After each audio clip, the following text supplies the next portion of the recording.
What if I told you that your debt isn't really your fault? I know, that sounds like something a financial guru would say right before trying to sell you a course. But stick with me here, because what I'm about to show you will completely change how you think about the $2.5 trillion debt crisis crushing Canadians right now. We are living in a debt experiment.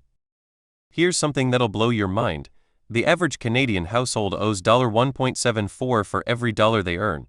That's a debt-to-income ratio of 173.9% as of 2025. But here's the kicker, this isn't some recent phenomenon that happened overnight. We are living through the final chapter of the greatest financial experiment in human history, and most of us don't even realize we're the test subjects. Think about it. When was the last time you met someone who was completely debt-free? Your parents? Your grandparents? It's become so normal to owe money that we've forgotten there was ever a time when people didn't. But what if I told you there was a golden age? A time when the average Canadian family owned their home outright, when credit cards didn't exist, and when going into debt was considered a moral failing. The golden age that never was. Picture this, it's 1950. Your grandfather comes home from his job at the factory, hangs up his hat, and sits down to dinner with your grandmother and their 3 kids. The house? Paid for. The car? Bought with cash. Credit cards? They don't exist yet. This is the story we tell ourselves about the good old days. And in some ways, it's true. According to Statistics Canada, in 1950, the average household debt-to-income ratio was just 55%. Compare that to today's 173.9%, and it looks like paradise. But here's where it gets interesting, and where our story takes its first twist. That golden age? It was built on something far more fragile than we realized. See, in 1950, your grandfather could afford that house and car because he was riding the wave of the post-war economic boom. Veterans were returning home, the government was investing massively in infrastructure, and Canada was becoming a manufacturing powerhouse. But more importantly, and this is crucial, the financial system was completely different.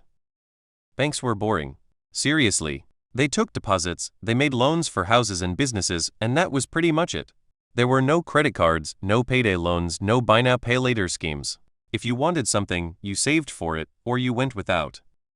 But was this system actually better? Or were we just trading one set of problems for another? Why pay cash wasn't actually freedom? Here's where our story gets complicated, and where I need to challenge that rosy picture I just painted. That 1950s golden age had some serious problems. If you were a woman, good luck getting a loan or credit card. You'd need your husband's signature until the 1970s. If you were a recent immigrant, a person of color, or from a working-class family, banks often wouldn't even talk to you. And here's the kicker, that low debt-to-income ratio? It wasn't necessarily because people were more financially responsible. It was because the system literally prevented most people from accessing credit at all. Think about it, if you couldn't get a loan, you couldn't buy a house. If you couldn't buy a house, you couldn't build wealth. If you couldn't build wealth, you stayed exactly where you were born, economically speaking. The golden age was golden for some, but it was also a time of massive inequality and limited opportunity. So when the credit revolution began in the 1960s, it wasn't just about corporate greed, it was also about democratizing access to capital. But here's where things get really interesting. The road to our current debt crisis was paved with genuinely good intentions. And understanding this is crucial to understanding why we're in this mess today. How good intentions created a monster. Let me take you back to 1968. Pierre Trudeau has just become Prime Minister, and Canada is in the middle of a social revolution. The government is expanding healthcare, creating social safety nets, and pushing for economic equality. This is when the first credit cards arrive in Canada. The Bank of Montreal issues the first Chargex card, which would eventually become Visa, in 1968. Initially, it was marketed as a convenience for wealthy travelers and businessmen. But here's the thing about financial innovations, they never stay contained to their original purpose. The credit card companies quickly realized they had stumbled onto something huge. Why limit credit to the wealthy when you could extend it to everyone? Why make people save for purchases when you could let them buy now and pay later? And here's where the psychology gets fascinating. The credit card companies hired teams of behavioral economists and psychologists to figure out how to make spending feel painless. They discovered that people spend 12-18% more when using credit cards compared to cash, because the psychological pain of payment is delayed. They weaponized our psychology against us. And it worked. By the 1980s, credit cards were everywhere. But that was just the beginning. The real game changer came with deregulation. The deregulation domino effect. In 1987, the federal government made a decision that would reshape Canadian society forever. They deregulated the financial sector, allowing banks to compete more aggressively and offer a wider range of services. Suddenly, banks weren't just boring institutions that held your money. They became sales organizations, aggressively marketing credit products to anyone with a pulse. And here's where the data gets scary. According to the Bank of Canada, household debt-to-income ratios began climbing steadily from the late 1980s onward. It wasn't a sudden jump, it was a slow, relentless climb that most people didn't notice until it was too late. 1990, 90% debt-to-income ratio 2000, 110% 2010, 150% 2020, 170% 2025, 173.9%. Each generation normalized a higher level of debt than the last. What seemed shocking to our grandparents became normal to our parents, and what seemed normal to our parents became conservative to us. But here's the really twisted part: this wasn't an accident. It was a feature, not a bug. How homes became financial weapons. Let's talk about the elephant in the room: housing. Because this is where the debt story gets really dark. In 1976, the average Canadian home cost about 3.4 times the median household income. Today, it's over 8 times in major cities, and that's after recent market corrections. But here's what's really messed up: this wasn't some natural market evolution. This was engineered. Starting in the 1990s, Canadian housing policy deliberately shifted from viewing homes as places to live to viewing them as investment vehicles. The government introduced tax incentives for real estate speculation, loosened lending standards, and encouraged Canadians to view their homes as piggy banks through home equity lines of credit HELOCs. Think about how insane this is. We turn the most basic human need, shelter, into a speculative financial instrument, and then we convinced an entire generation that if they couldn't afford a house, they just weren't trying hard enough. The numbers are staggering. According to Statistics Canada, housing-related debt now represents over 75% of total household debt. We're not just borrowing to buy homes, we're borrowing against our homes to fund our entire lifestyle. And here's the psychological trap: when your home is your biggest asset and your biggest liability, you become emotionally invested in housing prices continuing to rise. You start voting for policies that make housing even more expensive because you need your investment to pay off. We've created a system where Canadians are literally voting to make housing unaffordable for their own children. How messed up is that?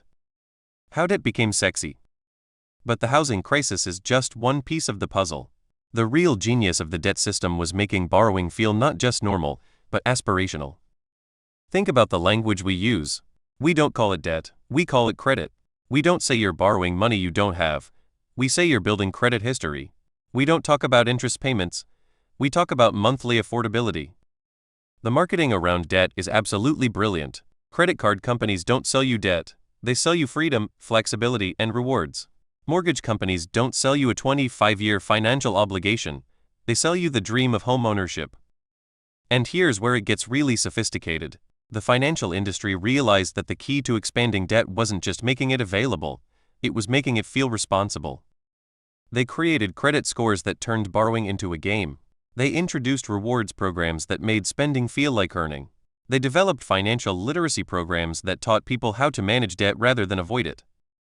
We've been so thoroughly conditioned to think of debt as normal that we've forgotten what financial freedom actually looks like. When was the last time you met someone who was genuinely excited about being debt-free? It's almost countercultural now. The psychology of financial anxiety. Now, let's talk about something that doesn't get discussed enough: the psychological toll of living in a debt-based society. According to recent studies, financial stress is now the leading cause of anxiety among Canadians under 40. We're not just talking about money problems, we're talking about a fundamental shift in how we relate to our own financial security. Here's what's really happening psychologically. When you're carrying significant debt, you're essentially living in a state of constant, low-level anxiety. Your future is mortgaged, literally, to pay for your present. Every purchase decision becomes loaded with guilt, fear, and complex calculations about long-term consequences. But here's the kicker: this anxiety isn't just about the debt itself. It's about the gap between the lifestyle we're told we should have and what we can actually afford. Social media has made this worse.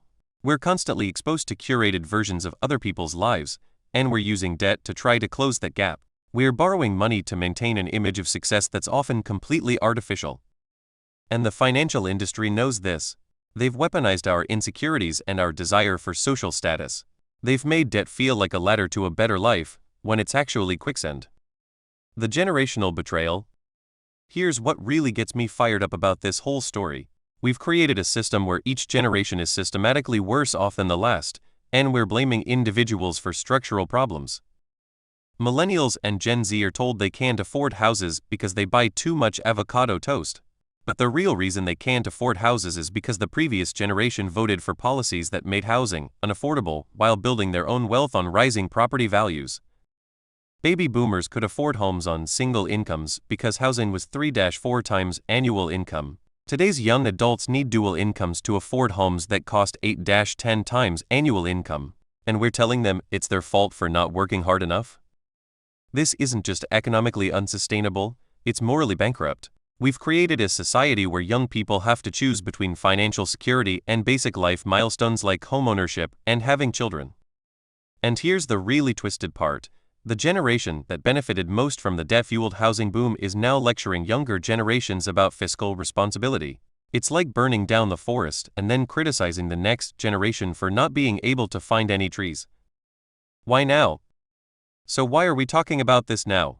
Why has the debt crisis reached a breaking point in 2025? First, interest rates.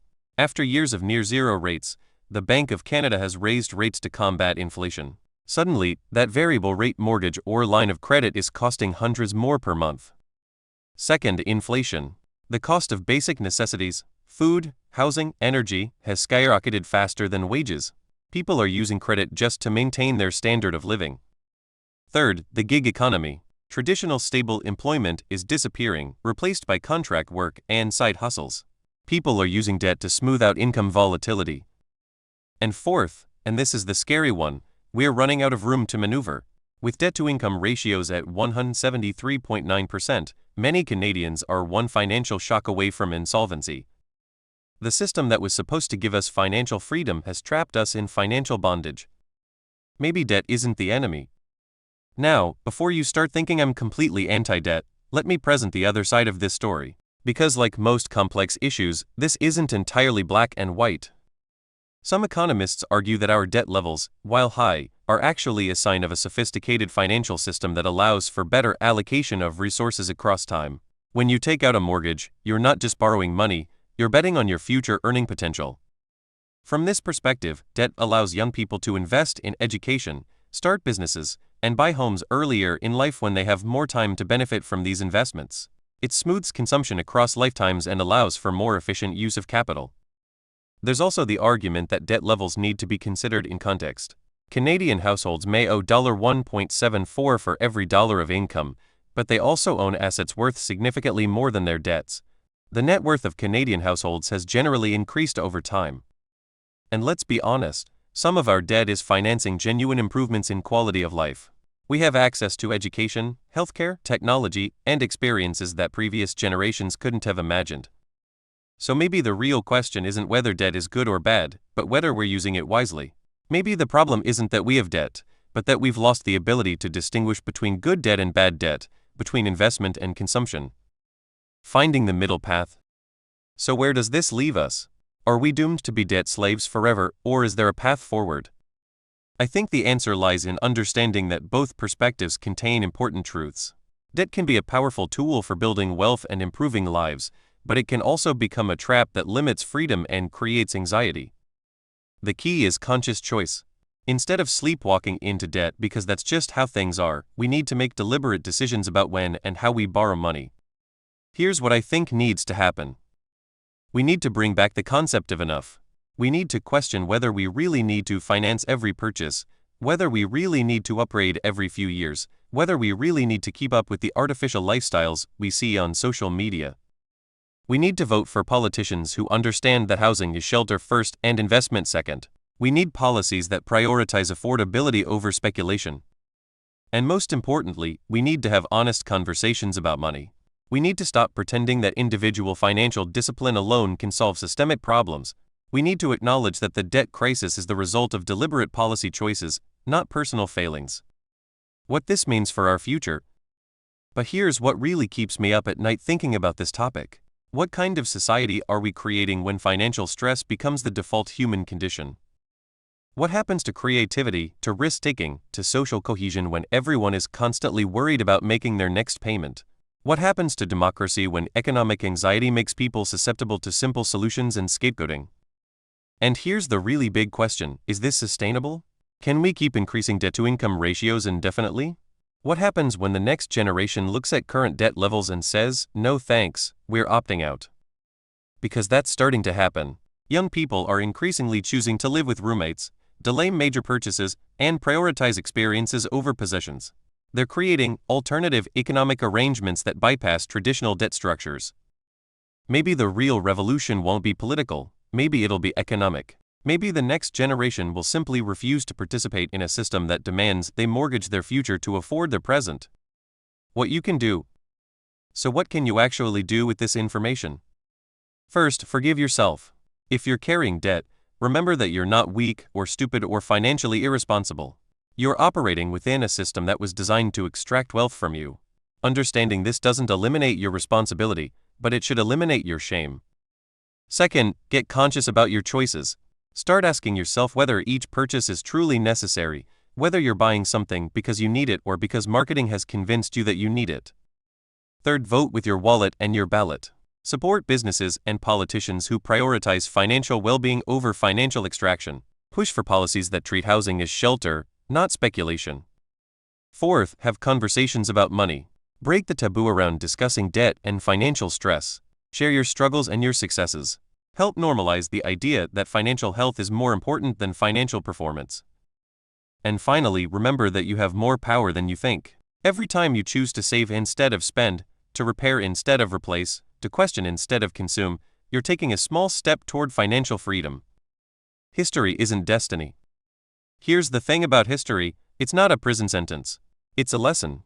Understanding how we got here is the first step toward choosing where we go next.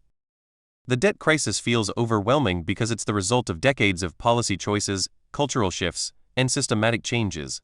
But that also means it can be changed. Systems created by humans can be changed by humans. Your debt story doesn't have to end the way it began. Your children's relationship with money doesn't have to be defined by anxiety and scarcity. We can choose differently. But first, we have to understand the game we're playing. And now you do. What do you think? Does this change how you see your own financial situation? Are you ready to start questioning the assumptions about debt that we've all been taught to accept? Let me know in the comments. And if this perspective was helpful to you, imagine how it might help someone else who's struggling with financial anxiety. Share it with them. Because the first step toward financial freedom isn't budgeting or investing, it's understanding that the game is rigged, and that understanding that fact is the beginning of freedom.